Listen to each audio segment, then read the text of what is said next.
Welcome to another episode of EnergyTech Essentials from the Net Zero Technology Centre, a series where we look at all the key steps it might take for an energy tech startup to develop an amazing business, and working with some of the fantastic partners that we have at the Net Zero Technology Centre to understand some of those steps and pick into them in a little bit more detail. Today, we're delighted to be joined by Melaney from Pillsbury, who has been involved in the TechX programme over the past few years, supporting startups, and is able to give us some detailed insight into the process of not just raising investment, but also some of the legal aspects around that as well. So if you're watching along live, Sarah and I are going to have a conversation around a lot of different topics, but equally, if you have questions, feel free to pop them in the chat on the side, and we'll be able to pick them up as we get through today's session. So Sarah, how are you today? Welcome to the session. Yeah, really well, thank you. Lovely to see you again. Lovely to see you too. Not in London this time. Often we bumped into each other in London when we've taken the TechX Accelerator program down there, but we'll manage with virtual today, hopefully. So to kick us off, Sarah, you're very welcome to give us a better introduction to yourself than I've given you, but equally a bit of an opening question. You've worked with lots of different startups, and in particular supporting them with the legals around their fundraising journey. Is there an example or a case study of a client that you've worked with, and maybe some of the legal challenges they faced and how they overcame them? Yeah, so lovely to meet everybody. Some of you may know me because I work quite closely with the Net Zero Tech Centre to deliver their cohort programme, doing some mentoring, which I really enjoy. And I won Mentor of the Year 2024, I think that's right. Yeah. And then also giving some kind of training on term sheets as part of one of the cohort days in London with Accenture. I am a partner at Pillsbury. Pillsbury is an international law firm with offices throughout the US, the UK, Asia, and the Middle East. And I co-lead the ECBC team in London. I have been working in venture now for 12 years, nearly. Prior to that, I was a general corporate lawyer. So I've seen every side of the spectrum, from kind of IPOs, governance, public company work, lots of M&A transactions. But my kind of heart is with VC, and particularly working with founders to help them on that journey to a successful exit and get those brilliant ideas off the ground. So been working with a number of startups for years and years and years now. You know, our aim is to kind of grow with those startups as they kind of go through the various rounds. We're a full service law firm, so you know, we can do the expansion into new territories, cover employment, options, tax planning, hopefully you never need it, litigation, solvency. So all that good stuff that you need along the way. So it's very much a kind of one-stop shop for legal needs. And worked with lots and lots of startups as well as lots of investors over the years. Wouldn't really say there's kind of one company that I want to single out here, but one of the common issues that we see with startups along the way is you've had your brilliant idea, you've set up your company, you've had your shares from day one, you bring in a co-founder, maybe it's somebody, you're the kind of scientist and that person's the operating individual, and they, you know, you want to offer them some equity, but you've already got a valuation or a term sheet on the table because you've taken some money in. You know, how do you deliver those shares without creating a dry tax charge? Now, some people just go straight ahead and do it. And then that causes a tax issue and we have to unwind it. What I would definitely say to you is please, please, please make sure that you go and you speak to a lawyer or your accountant about how to get those shares into the hands of that individual. Because actually, if you deliver those shares and say you've got a valuation of 2 million on the table and you're giving them 50% of the company, you've created them a very large dry tax charge on them, like, you know, £1 million or something like that.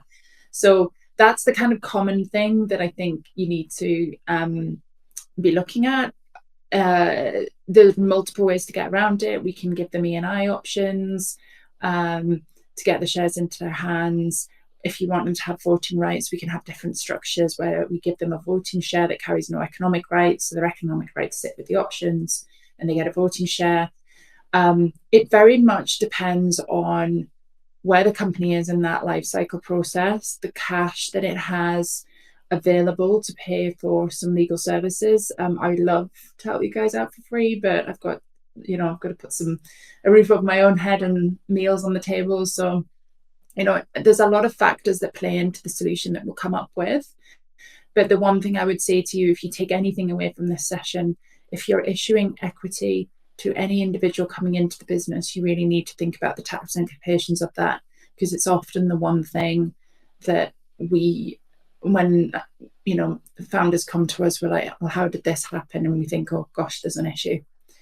And it can be quite costly to unwind. So get it right in the first place. My grandma always used to say, buy cheap, buy twice. If you get somebody to do it and they don't know what they're doing, then you'll end up paying double for somebody like me to sort it out. Really helpful, thank you. And I guess maybe just to unpack that, if a founder doesn't get that legal support, hopefully I'm coming through. If the founder doesn't get that legal support, what are some of the consequences that they might have? Let me try again. Hopefully you can hear me. Excellent. So if a founder doesn't get that legal advice and they sort of allocate the shares, not thinking through the tax implications, what are the consequences of that? How extreme can it be in terms of and does it affect the existing founders as well as the new ones coming in? So I've seen certain scenarios where people have transferred the shares. So when you transfer shares, depending on the value of that transfer, you should pay stamp duty on it. Now, people will say, okay, I'll just transfer them and I'll keep below the stamp duty threshold. It's £1,000 at the minute. You pay 0.05% above that. You have to have a stamped stock transfer form to register somebody in the register of members. So paying that tax is important. If you're below the threshold, you just self-certify. But if you transfer them somebody who's working with the business at something then lower than the market value, you create a dry tax charge on the difference between the market value and what you've transferred them for. So say the shares are worth £1 million and you transfer them for £1,000, you've created a dry tax charge of 999,999. 999,000 because you've transferred them at 1,000. That's then depending on their tax rate, what they're going to pay. So it can be a big issue. It depends where the company is in their life cycle. You may not yet have a valuation on the table from a third party. It's not, to be honest with you, I've seen people come to me and say, oh, I'm going to get a valuer to value my business and they're charging me 15 grand. I'd also advise you to stay away from that. The market doesn't value in that way. Usually the VCs will benchmark you across your competitors and other people doing similar things in the space, but where you are in your journey, and there's not a fine art. I mean, I think, do you agree with that, Edward? I can see you nodding. Paying valuers 15 grand to value a business at this stage is not good money, money well spent. So, it does depend on a number of factors, but you effectively, if you issue somebody shares or you transfer them shares when the market value is higher than the nominal value, you create that dry tax charge. So it really depends on where you are in your journey, which is why you should go and speak to somebody straight away. Yes, that's very good advice for something that founders probably definitely want to avoid in that process. So one of the ways that I guess right from the start, founders might be trying to think about how to bring on the team is to get a founders agreement or something right from the start. So is that something that you would suggest, that they should have that founders agreement right from the start? And maybe even things like if a university spin out is kind of getting out, what do those agreements look like from a legal point of view? So if we dial it back to kind of the beginning, when you incorporate the company, you have to incorporate them with a set of articles. The government basically has given us the model articles for private limited companies. There are a few things in there that we tend to change just to smooth out the process of you doing certain, undertaking certain actions. So you will have a document from day one that governs how the company works, how you transfer your shares, The Companies Act itself governs how you issue the shares. What it's quite nice to do is just have a slightly bespoke set of articles, and you can run on those from day one, to be quite honest with you. What I think is very important is if you're bringing people in, is to ensure that you've got the employment parameters set out for them. And those employment parameters will effectively, you'll have a proper employment agreement. You'll be able to manage them effectively under that agreement. And then you're not going to be in kind of disregard of the of implied employment laws and things like that. You've got everything clearly set out. So my first thing to you is, don't necessarily worry about the don't necessarily worry about getting a founders agreement, but if you're bringing people in, make sure you've got a proper employment contract. So that's kind of step one. Founders agreements, they kind of, it depends who drafts them, but they can be very basic. And so I think kind of the important thing is that you have a set of articles and a service agreement, and that if you're bringing anybody in and you're promising them equity, you have a clear track of that equity. You have things in writing. Lawyers love to see things in writing, so make sure that you have them in writing. Then I would also have, make sure you've got a service agreement for yourself. And then if you are issuing options, make sure that you have a proper EMI option scheme. Reason being is EMI option schemes are very tax efficient for people. So yeah, I would say founders agreements, it's not necessary. If you've got one, it's not a bad thing, but I wouldn't kind of break your back to put one in place. University spin-outs will often give you agreements that you want to have in place. Always have somebody look at them. We've noticed over the years there are a few glitches in some of them that you might want to resolve, particularly if you're going to kind of run on them for a long time. So see if somebody can have a quick look at them for you, and make sure that they kind of have the right parameters and boundaries in for the things that you want to achieve for this stage of your existence. Typically, investors will come in, and when you get your institutional rounds, they'll want to see the full set of BPCA docs, which is basically a subscription agreement, a shareholders agreement, and articles. And the articles govern the relationship between the shareholders, the directors, the company, and are a public document. The shareholders agreement is a document that's private to the company. It governs the relationship between the shareholders and the company, and it'll have certain things in it that you maybe want to keep private. Now, they tend to be restrictive covenants that are on the founders, consent rights, things like that. And then you'll have your subscription agreement. I'm going to give you some money. What do I get in return for that? How many shares do I get? Excellent. Thank you, Sarah. We've had a bit of a glitch with your camera, so hopefully you can still hear and see us okay. And if those are watching along live have questions, we're getting into lots of lovely technical detail here. So if you have questions, pop them in the Q&A function on the side. But that gives us a sense of some of those core foundational documents that many startups will need to have and start thinking about. One of the aspects you've maybe touched upon there, or that we often speak to startups, is around vesting. So how they actually get those shares. Maybe this links to the EMI or other elements, but what issues do founders often raise with you about their share vesting? What would they be coming to their lawyer to say about in terms of how they vest their shares? Yeah, so share vesting, founders are basically, if we start back at the beginning, vesting is a bit of a what effectively you own the shares from day one, right? That they're registered in your name, you own your shares, 100% of your shares. What effectively vesting does is it says, if you leave within a defined period, then certain of those shares will be pulled back from you. And so what we'll often refer to when we talk about vesting is 1 year, 4-year vesting with a 1-year cliff. So what that means is basically from the implementation date of the vesting or another date agreed between the parties, you If you leave within that first year, you vest 0. On the first anniversary, you vest 25%. And then the typical one is the 4-year that I mentioned earlier. So from that point onwards, you start to vest 148 a month until you hit the 48th month.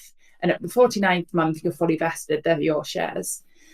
And the reason that people put in vesting are twofold. So if you've got investors, they're investing as much in the idea as they are in you.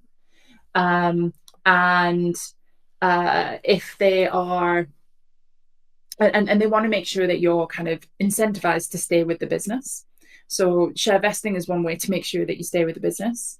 The other thing is that, we will often divide vesting and what happens to those shares if you leave in that relevant period, using our example 4 years, and determine what happens to them. So if you're a bad leaver, i.e. you do something fraudulent, or you do something that puts the company into disrepute, your behavior amounts to gross misconduct, you commit a criminal offence, other than a road traffic offence, because nobody's going to take your company away from you for speeding, hopefully, provided that you aren't sent to prison. And then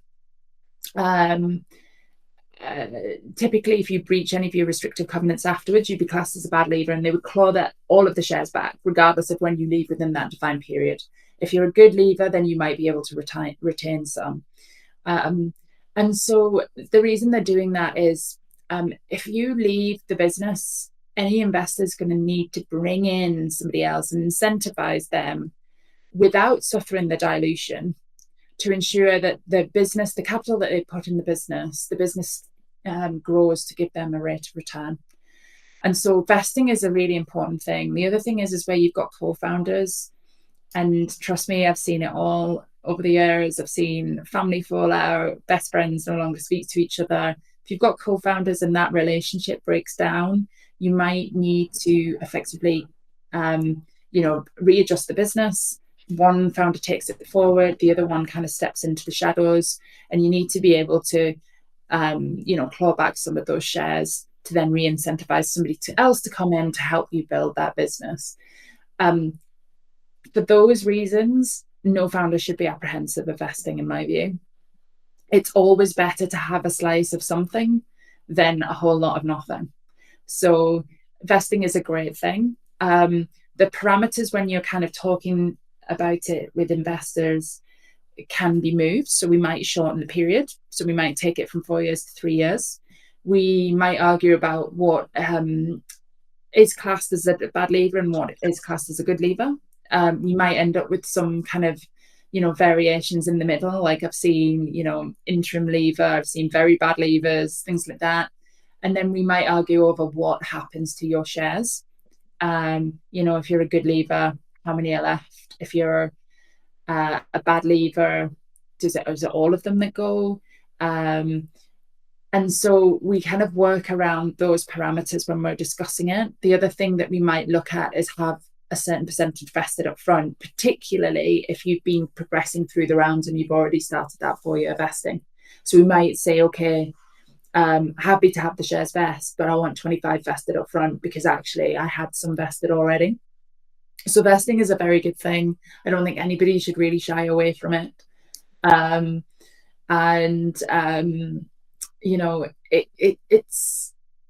It's ultimately because they believe in you as a founder to drive this idea forward as much as they do in the idea itself. So yeah. And I'm so sorry, guys. I'm trying to fix this video in the background, but it's just not playing ball.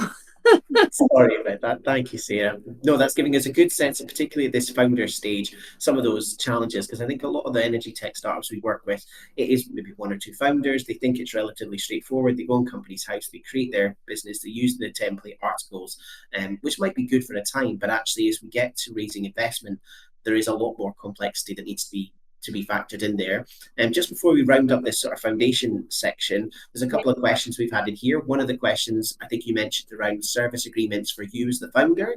So Stuart's asked, what do you mean by that service agreement? Yeah, so a service agreement is effectively an employment contract, but with directors' duties laid over it. in addition to your kind of general employment provisions.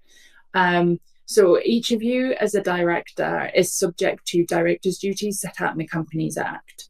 And it's things like acting in the best interest of the company, ensuring that you're not divulging confidential information, that you've got no conflict of interest.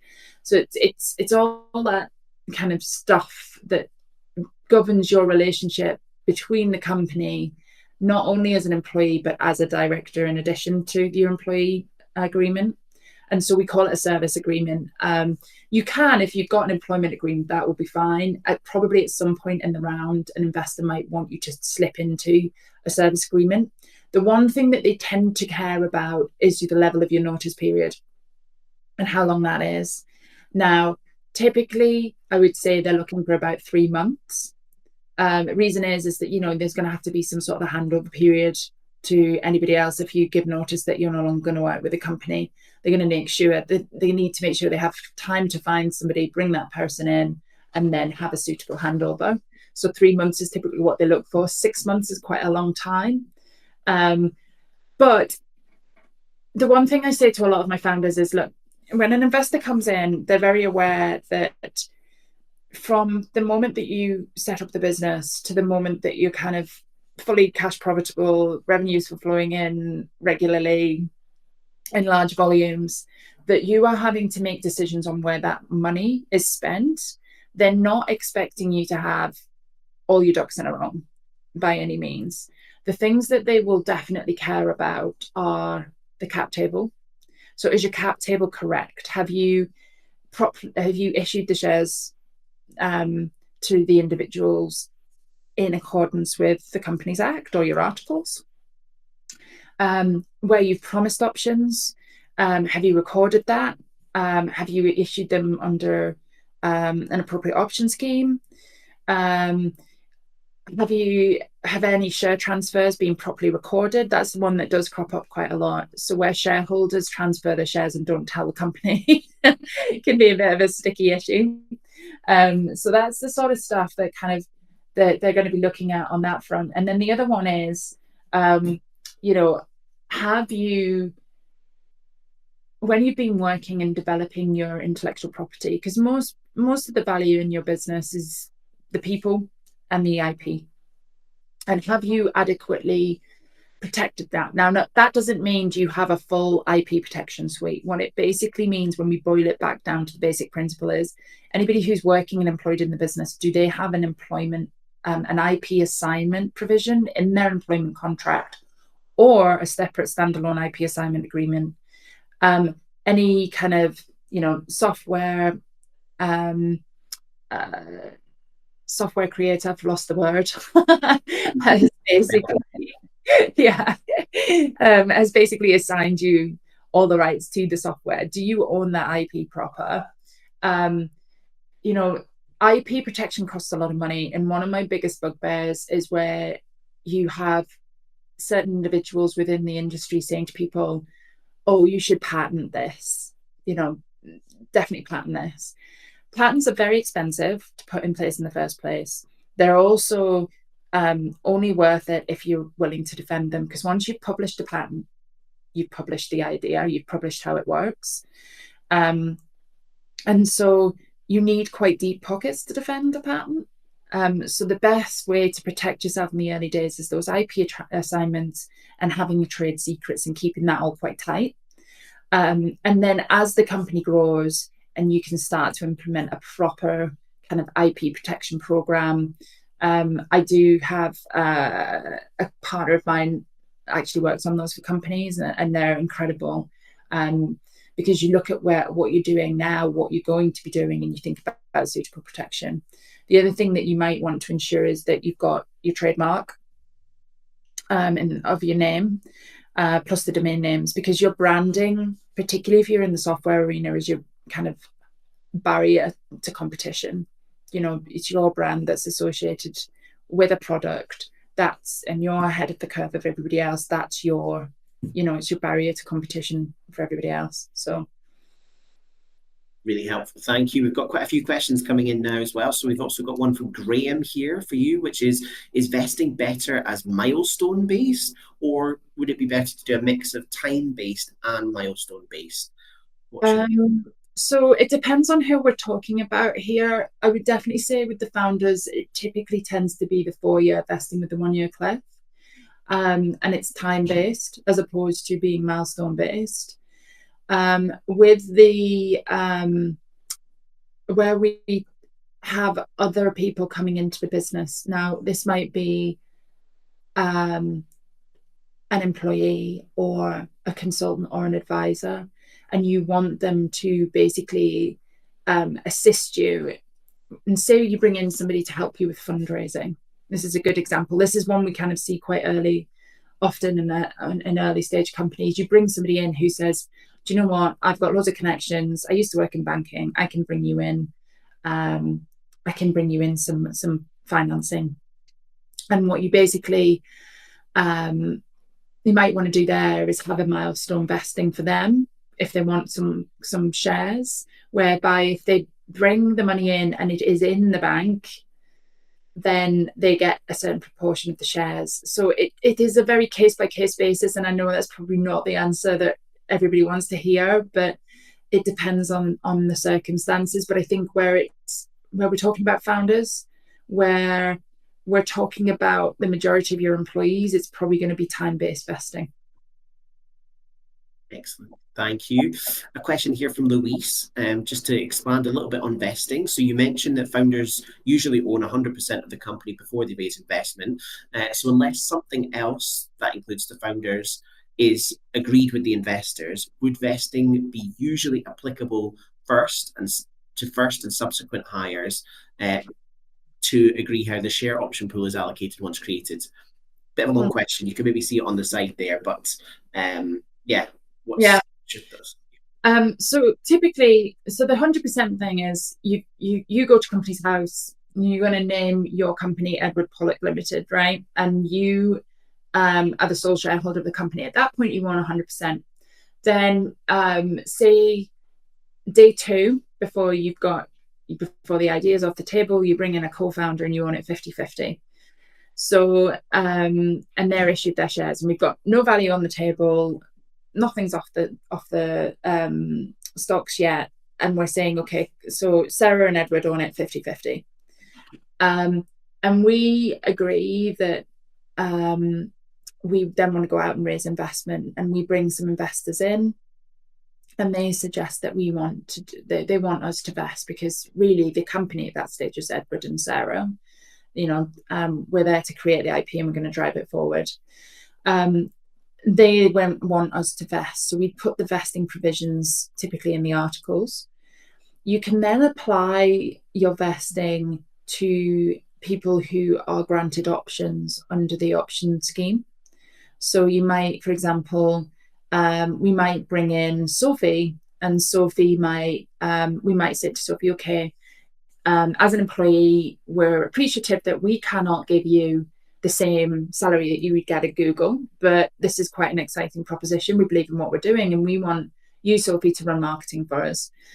So we're going to give you a salary of 40,000, but we're going to give you some shares, and hopefully that future value recompenses you for, the salary cut that you're taking today. And what we would typically do then is put some vesting in the options, because we don't want to grant Sophie them straight off the bat. And then Sophie goes, oh, do you know what? I've got my options. Off I go. I'll get another job. I'll go and get that massive salary. So what we want Sophie to do is stick around. So we then put into Sophie's option grant, you have 4-year vesting. And we might either do the time, which is kind of standard, or we might want Sophie to, get us 1 million followers on TikTok, and then she can have 50% vested. So there are different types of vesting applicable to different people, and for different reasons.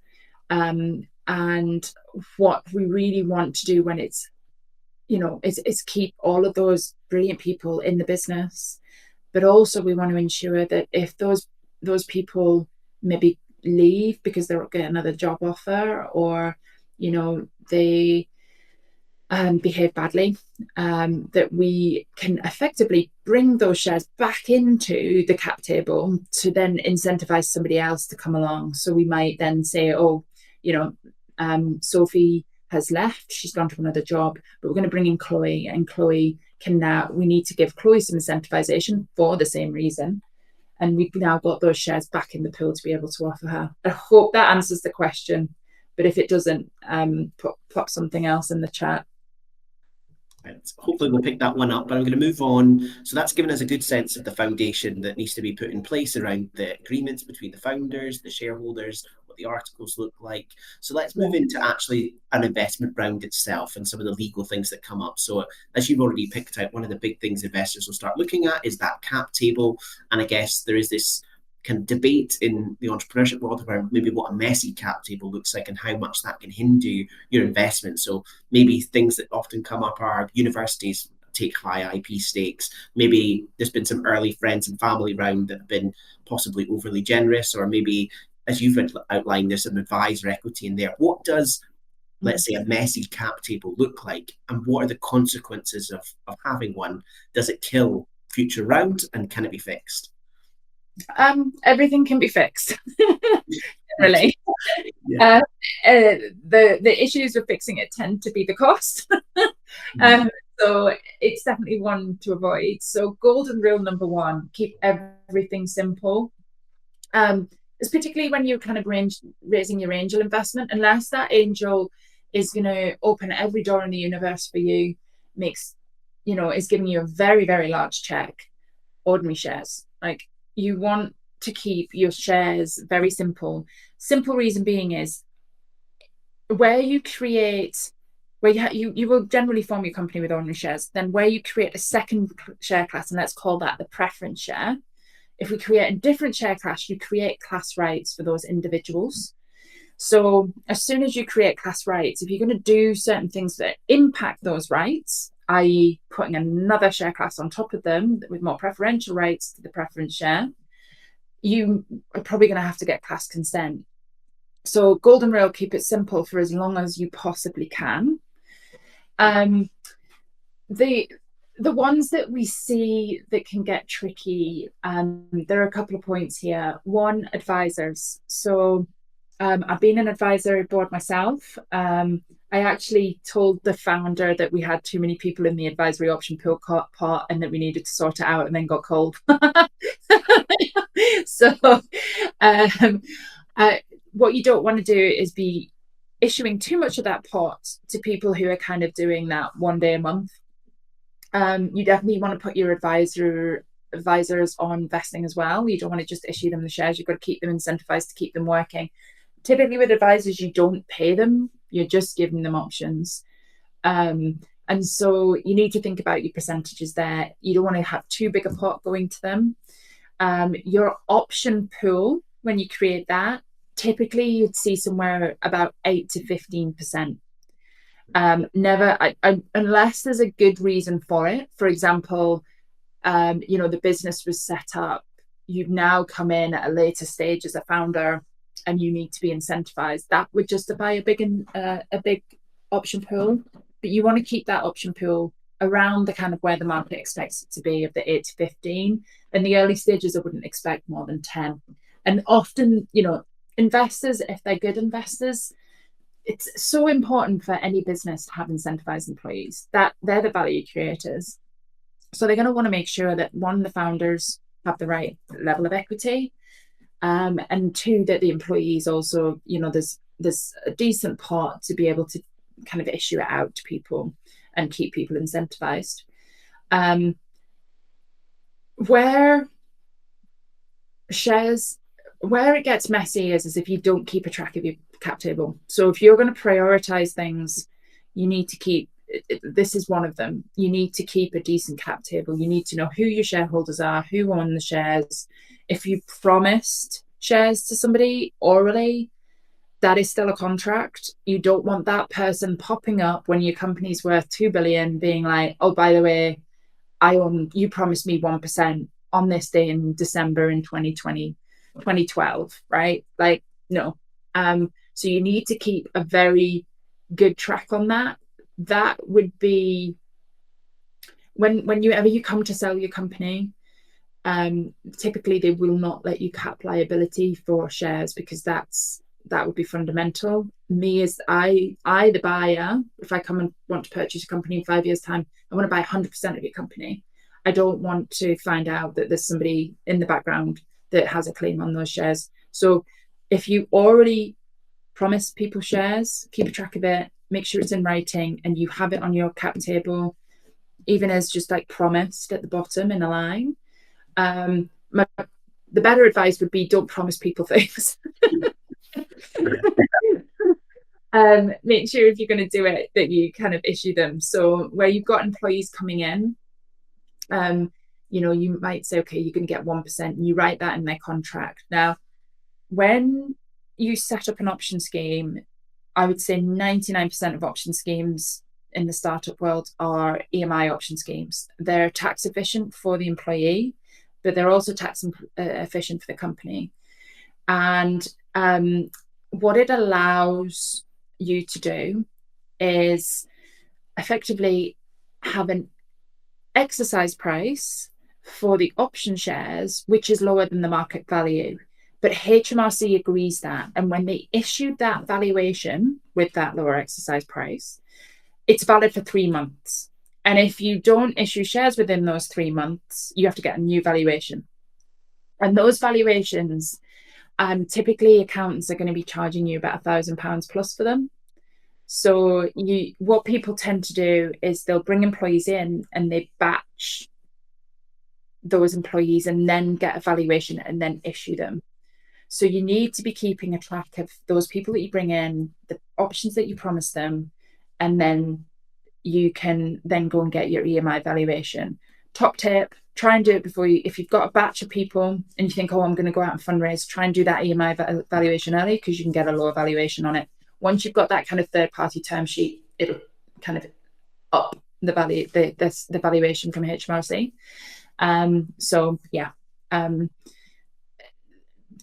Keeping track of what you've promised and to who is really vital. Does it quash investment? I mean, look, there's always ways to sort these things out. If you've got a disgruntled employee who's left that says you promised X amount of equity, then lawyers will battle it out. But that then boils down to paying legal fees. And often you'll just want to slap that on the head so that you can get on with your day-to-day job of running a business and not have to deal with that admin. It might mean that you have to give some equity, things like that. So yeah, top tip, two tips on this one.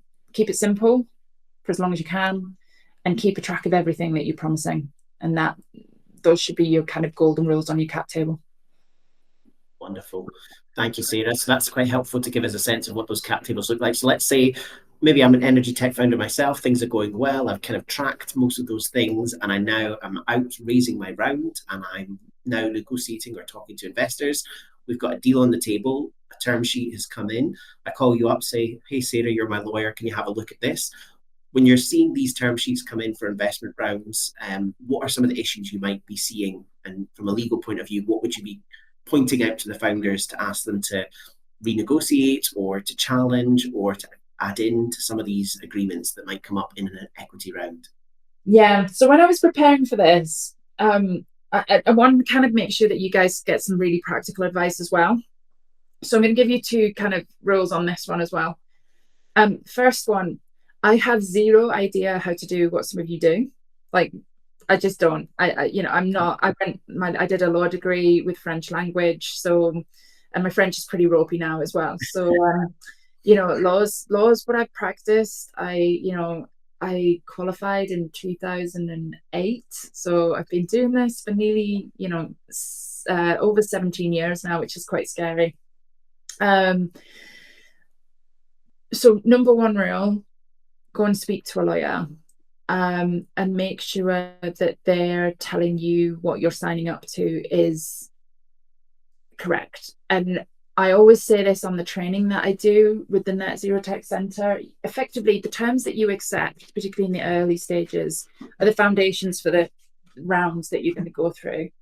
And so we want to make sure that you're accepting terms that are market, because once they're in your documents, any incoming investor in subsequent rounds will look at your articles and see what you've accepted, and then you can end up layering up on terms, or we're going to have to try and argue them out.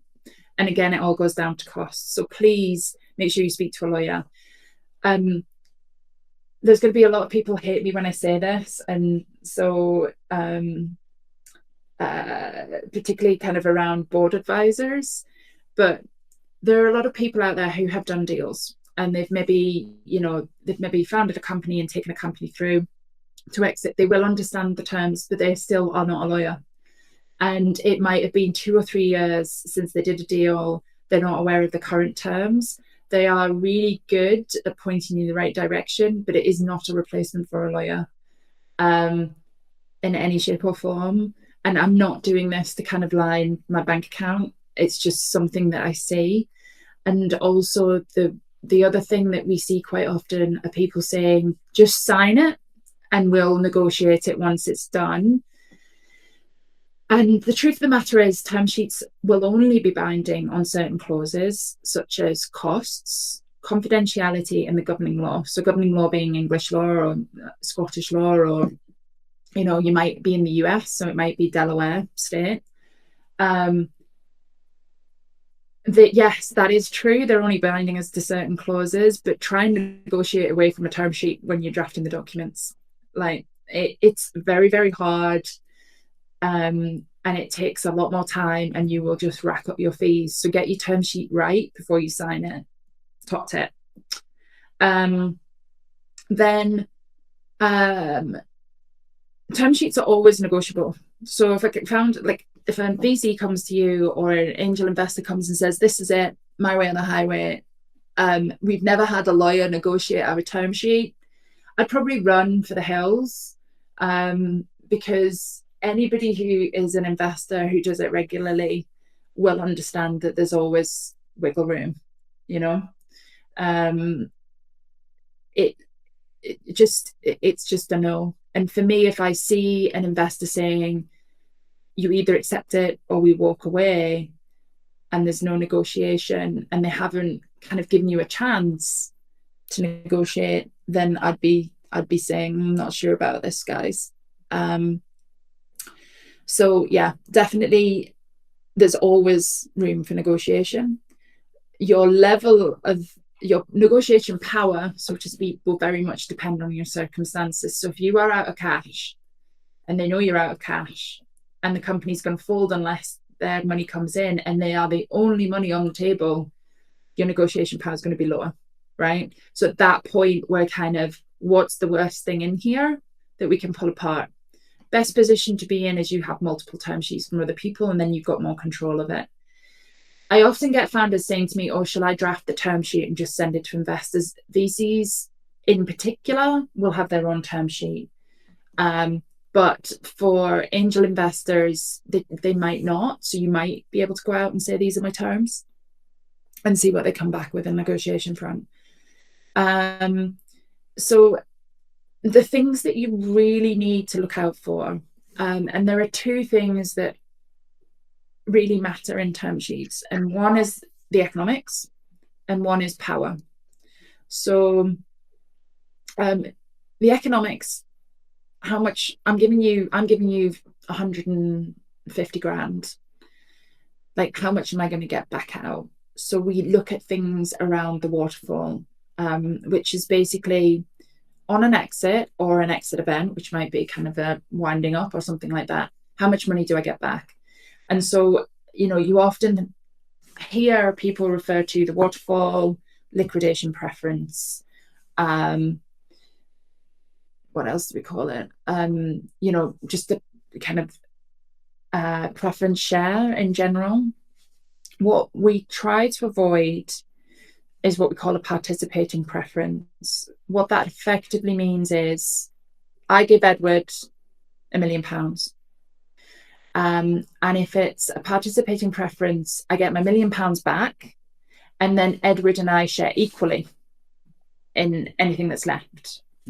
A non-participating preference is I give Edward £1 million, And the proceeds of the sale are 1.1 million. I get my 1.1 million back. I get my million back, and Edward gets 100,000. Now, that's just protecting my downside, really. So what you're always trying to get to is a 1 times non-participating preference.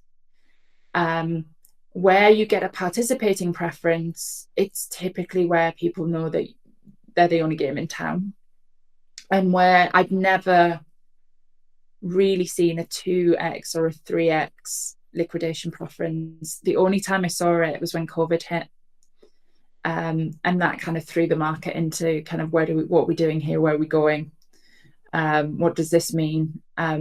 So typically you're going to have a 1 times non-participating preference, or you're going to have a 1 times participating preference, 2, 3, 4, 5x. It depends how dire things are. But to be quite honest, we rarely see them. If somebody's looking for 2, 3, 4x, they're more likely to put the money in on a loan, because they will always come out more senior to the share capital in that scenario. So they're more likely to use a different instrument to put their capital in. The other thing you need to be aware of are anti-dilution rates. Not uncommon. So what it basically says is, I invest in Edward's company for £1.50 a share. Edward then goes out and raises in a subsequent round at £1 a share. I basically get topped up as if I paid £1 a share. So I get additional shares to take me to that level. This one can be negotiated. It's not always in every deal. But I would say that there are 3 mechanisms that we use for it, called broad-based weighted average, narrow-based weighted average, and full ratchet. If somebody offers you full ratchet, they'd come in a time machine from the 80s. Never seen it. Narrow-based, I've only seen once or twice. So the majority is broad-based weighted average. So yeah, consequences of signing a bad term sheet. If your lawyer hasn't reviewed it and it's a bad term sheet, your lawyer might say, okay, do you want me to try and reverse some of this out? If you've had to sign it, it's just that applies until the next round. Every round we rip up the documents pretty much. So everything's up for grabs, but it does create a base for what's going forward. And you have to get those individuals to agree that they're going to give up those rights. So it puts you on a back foot unless you've got an amazing story to go with it. So yeah, always be careful. Always speak to your lawyer. Yeah, there's a lot of complexities in that, so I definitely think the lawyer point definitely makes a lot of sense. We probably only got about 10 minutes left, so if anyone has other questions, feel free to pop them in the chat. But one of the other vehicles that comes up a little bit more now is a simple agreement for future equity, maybe in the US, a SAFE agreement or an advanced subscription agreement. So what are some of the challenges founders might have if they choose to opt for this type of agreement compared to a full price round? Yeah, so these agreements, we see them quite a lot. And in 2023 was definitely the year of the SAFE or the ASA. SAFE is the term more commonly used in the US. Advanced subscription agreement, or if you use legal, CFAST, are what we use in the UK. We can have a UK kind of compatible SAFE if you've got US investors coming into a UK company. Couple of things to remember: they are quite useful because you can actually have an SEIS or an EIS compatible SAFE or ASA. So they're really useful tools. They're a lot cheaper to put into place. So, you know, it's a lot less of my time to get that prepared and drafted. Whereas a full suite of equity docs, you know, your SAFE ASA is going to be somewhere between 5-6 pages. Your full suite of equity docs, we're looking at a good kind of 250. So you can see the difference in time that will take.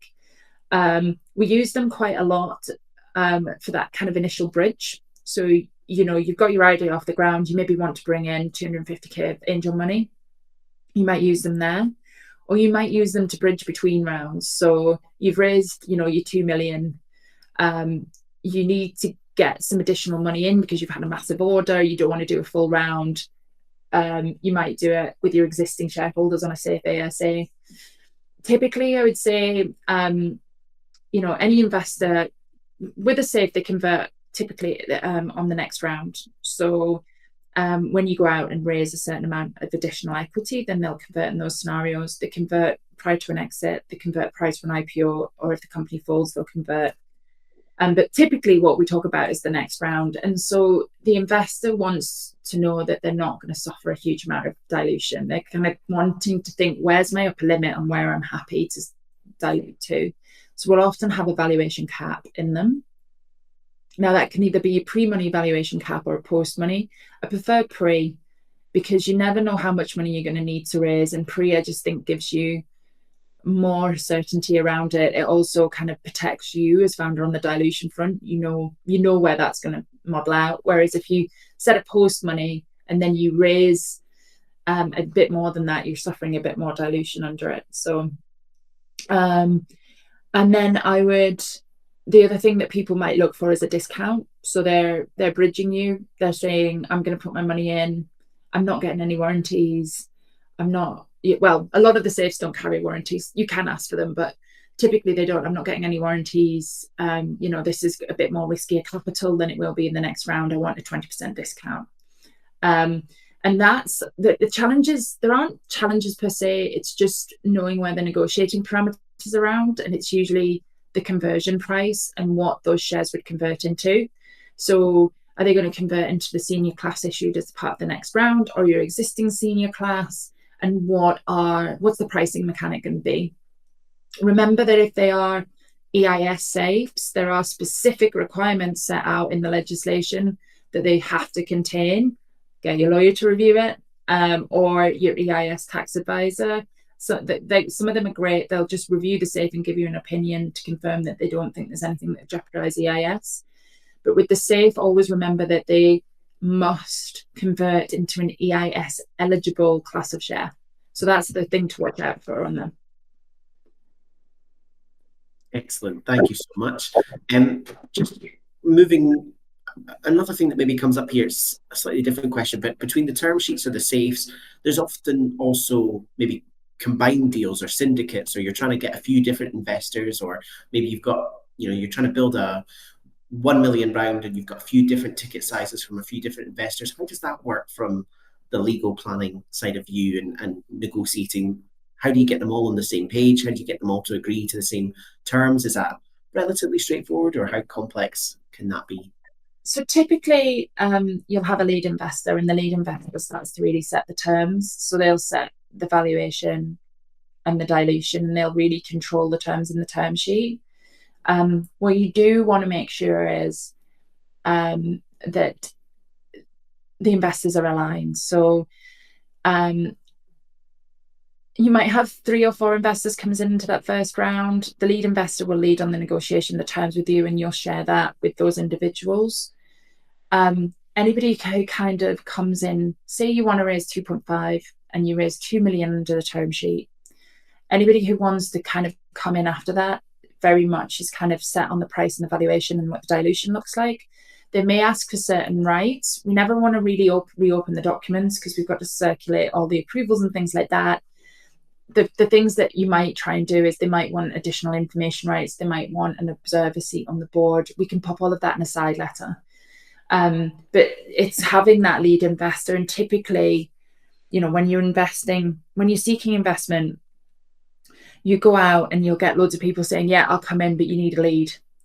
And it's because they want that lead to kind of, they'll do the kind of cap table and work out what the waterfall looks like and a spreadsheet and everything else. And so that lead investor is really the person who sets the tone for the deal. And the investors should all kind of be talking to each other.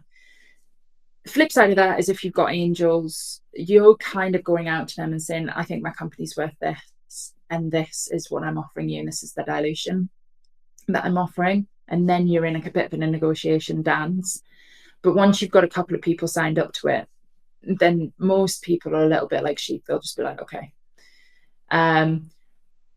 another top tip though is always ensure that you've got your existing shareholders, like make them feel part of the party, make them feel like they're involved and they're in the room, because when you have those crunch times, having those existing investors feel motivated, feel like you've kept them as part of your journey, they're going to be the people who you can go to and raise that cash quickly and effectively, as opposed to going out to the market. For the other people in here, some of you will have raised money, some of you won't. Do not underestimate how long a fundraise takes you and how much effort and time out of your day that will take. So you're basically going to be doing the same pitch to multiple people. You are going to be providing them lots and lots of information in terms of financials. They might want to do technical due diligence. They might want to do, they'll do financial diligence. They'll do a wee bit of legal due diligence, but do not underestimate that can be a full-time job on top of your huge job of just being a founder and running a business, which, let's face it, you're kind of asking yourself at some point in this journey, what's a weekend? Just don't underestimate it. And what we often see is co-founders divide it. So somebody will kind of just run with the financing and somebody will run with the business side of stuff, because it is a full-time job. It's you're really trying to find that investor that's going to grow with you and grow with the business, has pockets to kind of follow on that cash, that can add value into the business. And it's really tricky sometimes. I think founders lose sight of the fact that, you know, you're effectively in a bit of a dating game here. You're trying to find the right fit on both sides. And they've obviously got this big pot of money and you want that money, but you also need to understand their value that they can add in addition to that money. And because it is, once you get that money in, it's the start of a marriage. And it's very much a relationship of trust, and you need to keep that relationship open and honest. So just don't underestimate it. Appreciate the amount of face time that you're going to have to put into that relationship as well. Make sure that you have a very open dialogue. You don't want to be hiding anything from your investors. They're going to expect issues. Having an open dialogue is a lot better than it kind of popping up in the future and they're like, well, what the hell is this? That's how you kind of might lose your company going forward. So yeah. Absolutely. And making sure, having that open dialogue then also keeps that possible capital flow for follow-on investment, as you've outlined as well, which is really helpful. So we're almost out of time. So I think my kind of final broad question is just generally, are there any other areas that we have not quite touched upon, which may be legally important for founders raising investment, or any trends that you're currently seeing in the deals that you're working on that is worth making founders aware of? Yeah, so I guess due diligence is taking longer. Deals are taking longer. Don't think you're going to be able to go out and raise capital in a month unless you've got a lovely set of existing investors with very deep pockets that are like, yeah, I'm going to give you the money. So make sure you give yourself a good 6 to 9 months to raise capital, for sure. And then the other one is, unfortunately at the minute, and I've really focused my career around kind of climate change and things like that because I'm very passionate about it. But climate has become a little bit of a dirty word. And that's sad, but it's the reality. And so, look at the label that you're giving to your business as you're going out to fundraise. Maybe look at it. Is it food tech? Is it building tech? Is it something like that? Just give it a kind of label with an edge. The truth of the matter is, LPs are still looking for not only the financial return, but that kind of impact element as well. And so, you need to have all of those pieces set out, but just don't be afraid to kind of move away from the labels that are not fashionable at the minute, and label it in a certain way. And the other thing is listen to what the market is telling you when you're raising. Do not be frightened to pivot. If you've got this brilliant idea, but people are saying it's not a quite right market stick, but I think you could do it this way, just don't be afraid to take that advice. particularly with like the institutional investors, because this is what they do day in, day out. So yeah. Excellent. Well, thank you so much for your time today, Sarah. It's really useful. We delved into a lot of different topics there, from understanding those foundations that founders need to put in place to get both their shareholdings and the company structure and the articles right, through to what an investment round might look like, how you negotiate, how you consider the cap table, the term sheets, through to then also looking at valuations and the different mechanisms too. So for anyone who's watching along, Sarah and the team at Pillsbury have supported the TechX program over the last few years, and I'm sure they'd be happy to have further conversations. If anyone is interested, you'll find them on our website under our partners. Thank you so much for your time today, Sarah. Really appreciate it. I hope you have enjoyed it. Yeah, apart from my camera, I'm so sorry. That's okay.